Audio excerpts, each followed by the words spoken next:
Oke, teman-teman semuanya, kali ini saya bersama dengan seseorang yang merupakan role model saya dalam hal leadership, kepemimpinan. Jadi, sebelum saya mengenal teori-teori kepemimpinan dari berbagai buku yang saya baca, dari tokoh-tokoh yang terkenal di dunia maupun nasional, saya mendapatkan pembelajaran mengenai kepemimpinan, bagaimana cara memimpin orang, bagaimana cara berkomunikasi adalah dari beliau sebelah saya ini. Beliau adalah ayah saya sendiri, walaupun berprofesi sebagai petani, namun sering memberikan cerita-cerita kepemimpinan level beliau ketika memimpin menjadi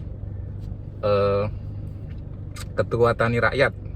Nah, mungkin kepemimpinan sebagai ketua tani rakyat itu kepemimpinan yang menurut saya adalah menarik, karena yang dipimpin adalah para petani, kemudian hampir tidak pernah digaji.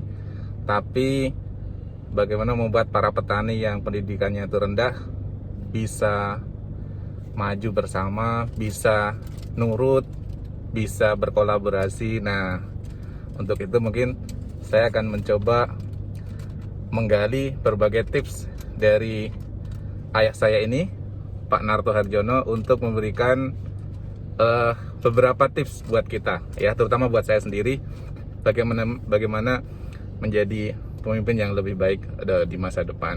Nah, mungkin sebelum menjawab ke situ, Bapak bisa sharing sudah berapa tahun pengalaman menjadi ketua tani rakyat, Pak? Kira-kira menjadi istilahnya kalau dulu apa tuh? Assalamualaikum warahmatullahi wabarakatuh. Ini daripada ngantuk, saya memberikan cerita, meskipun cerita itu bisa guna, bisa tidak. Apa sebabnya? Kalau memang cerita itu cocok, itu ya guna. Kalau tidak cocok, memang itu dikesampingkan, agak tidak guna. Tapi cerita saya itu tidak cerita seorang intelektual, enggak.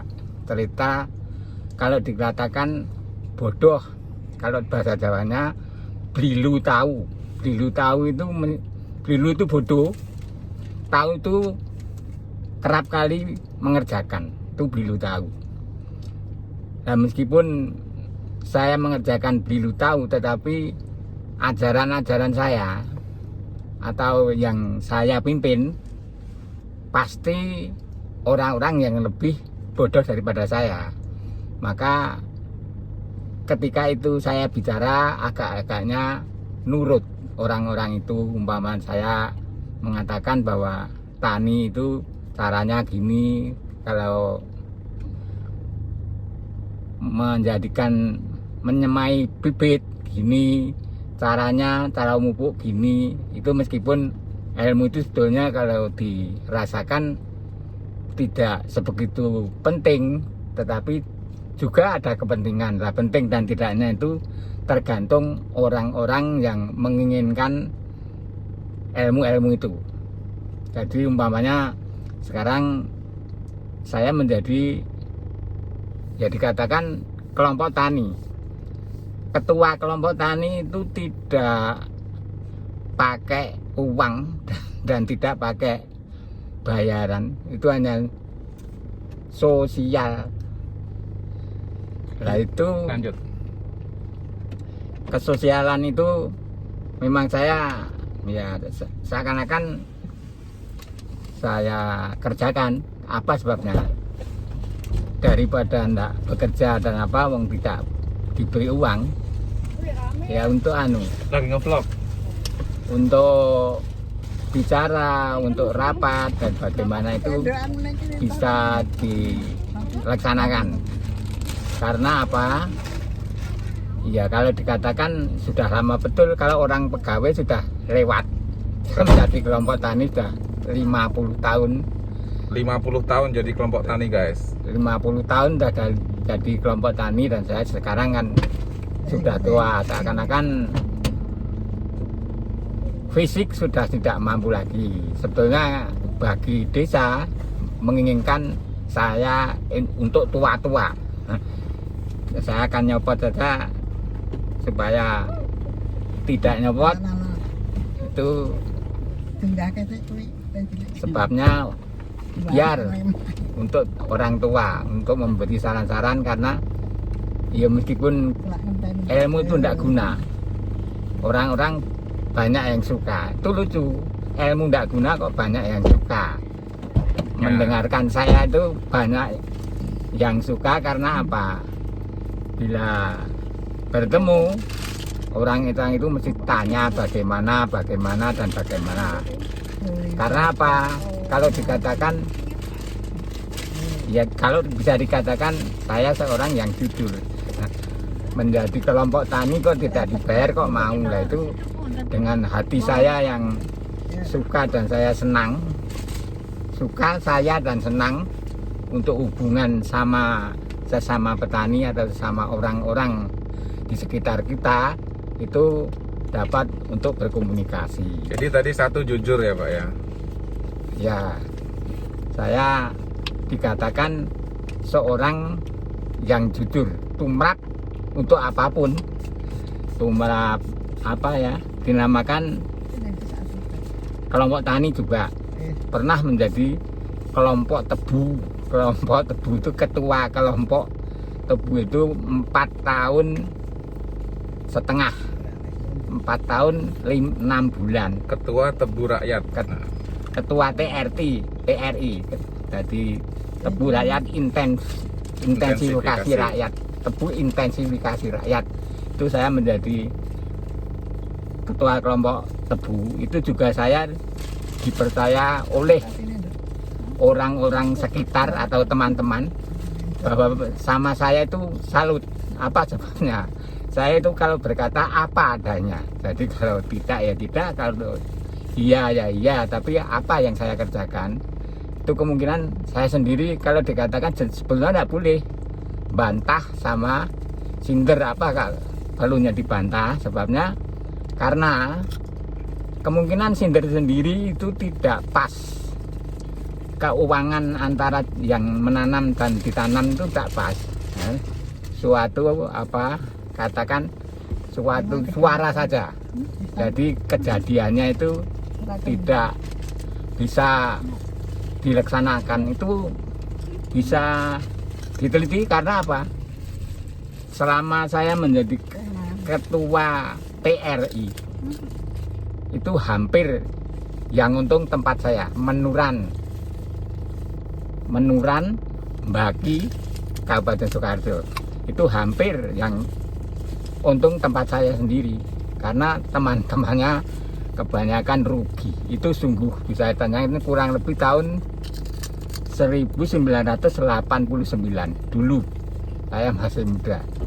Nah itu faktor kejujuran tadi ya Pak ya? Faktor kejujuran. Dan saya sendiri seorang tidak penakut sama ketua-ketua yang memberikan saran kepada saya. Oke. Kalau ketua itu memang tidak betul, malah saya tantang.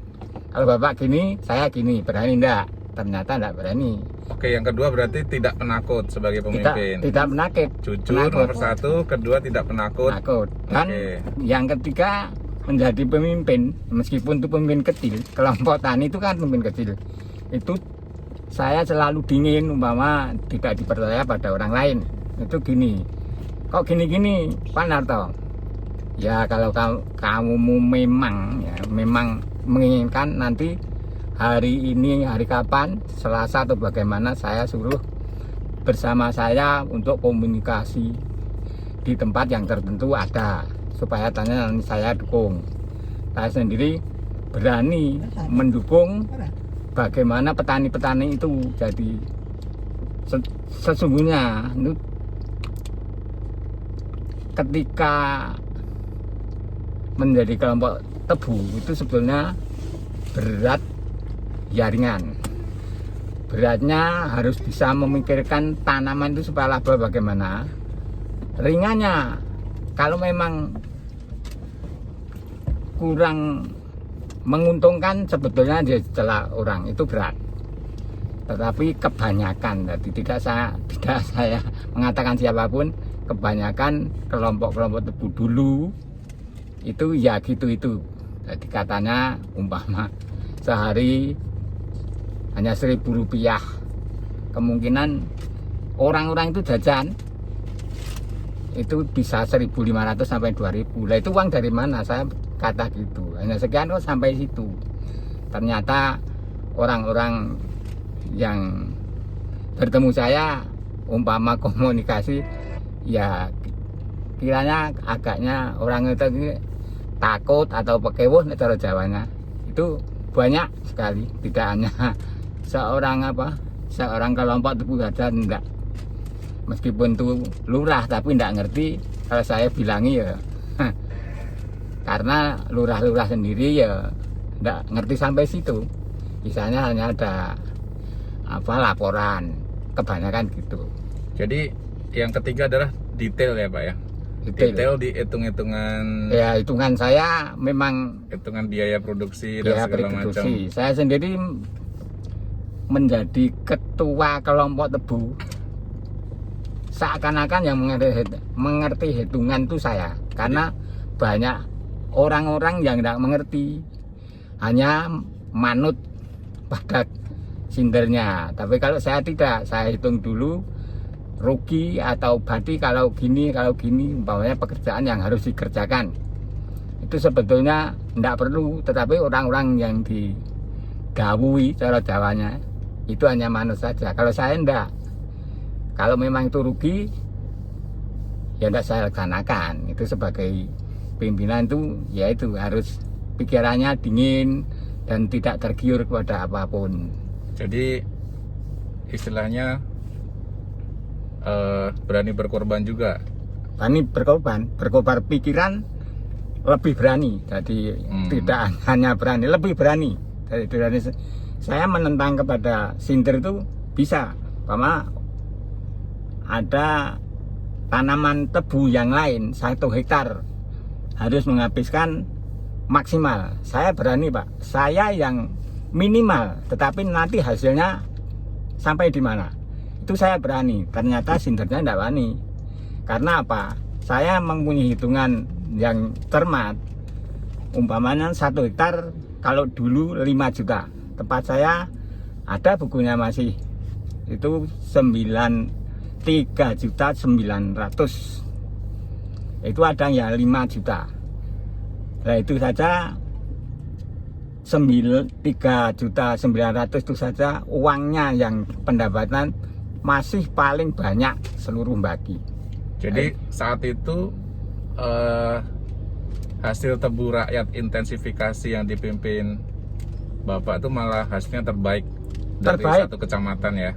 Terbaik bagi satu kecamatan, bahkan berapa kecamatan saya itu kalau komunikasi dialog itu kan kecamatan Baki, Kartosuro dan Gatak itu hampir-hampir tempat saya itu paling banyak.